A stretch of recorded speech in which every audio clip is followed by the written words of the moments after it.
জাতীয় নাগরিক party NCP এবং গণ অধিকার পরিষদ একীভূত হওয়ার ইতিবাচক আলোচনা চলছে বলে জানিয়েছেন দুই দলের নেতারা।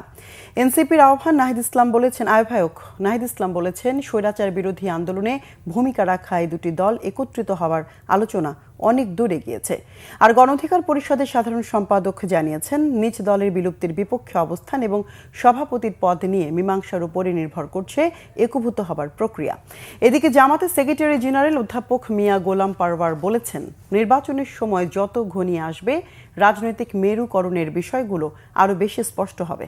মুহিবুল্লাহ মুহিবের রিপোর্টে বিস্তারিত। 2018 সালের কোটা আন্দোলন থেকে 2024-এর গণঅভ্যুত্থান ঘুরিয়ে দিয়েছে বাংলাদেশের পুরো রাজনৈতিক প্রেক্ষাপট।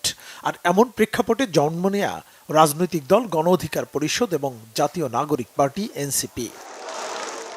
শেখ হাসিনার পতন আন্দোলনে ভূমিকা রাখা নেতাদের এই দুই দল হঠাৎ আলোচনায় একীভূত হওয়া নিয়ে বিষয়টি স্পষ্ট করেছেন এনসিপি আহ্বায়ক নাহিদ ইসলামও। গণ অধিকার পরিষদের সাথে যেটা সংযুক্তির বিষয়টা সেটা আমরা বলেছি, সেটা আলোচনার পর্যায়ে রয়েছে।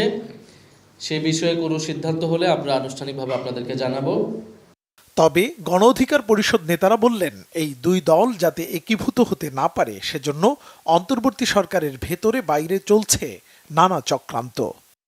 আর নুরুল হক নুরের উপর যে হামলাটা হলো আমাদের নেতাকর্মীদের উপরে, তারপরে যখন তারা হাসপাতালে তাকে দেখতে যায়, সেখানে আমাদের নেতাকর্মী, তাদের নেতাকর্মী এবং শীর্ষ নেতৃত্বের মধ্যে এক ধরনের আলোচনা হয় যে আমরা যদি আলাদা থাকি তাহলে এইভাবে আমরা মার খেতে থাকবো। সুতরাং আমাদের এক হওয়া দরকার, যেহেতু আমাদের উত্থানটা একই রকম এবং দুটি দলেরই আপনি যদি খোঁজ নেন দেখবেন সেই কোটা সংস্কার আন্দোলনকে কেন্দ্র করে উত্থান এবং তাদের যারা শীর্ষ পর্যায়ে রয়েছে তারা একসময় আমাদের সাথে রাজনীতি করেছে। যে কারণে এখন গণ অধিকার পরিষদ এবং এনসিপি একীভূত হওয়ার যে আলোচনা অত্যন্ত পজিটিভভাবে চলছে। তারা যে ধরনের কর্মসূচি দল ঘোষণাকে কেন্দ্র করে যে কর্মসূচির ঘোষণা করেছে, খেয়াল করবেন যে একজন ব্যক্তি যিনি সভাপতি হবেন তিনি দুইবারের বেশি আসলে ওই দলের নেতৃত্ব দিতে পারবেন না, মানে সভাপতি হিসেবে অন্য পদে থাকতে পারবেন। ঠিক আমাদের দলের কাঠামো একই ধরনের। বিষয়টি নিয়ে টেলিফোনে এক প্রতিক্রিয়ায় জামাত ইসলামের সেক্রেটারি জেনারেল অধ্যাপক মিয়া গোলাম পারওয়ার বলেন নির্বাচন ঘিরে এমন মেরুকরণে অবাক হবার কিছু নেই। কোনো দল সবই তো কোনো চূড়ান্ত প্রক্রিয়ায় জোট বা সমঝোতা বা কোনো অ্যালায়েন্সের আলোচনা কোনোটাই এখনো চূড়ান্ত রূপ লাভ করেনি।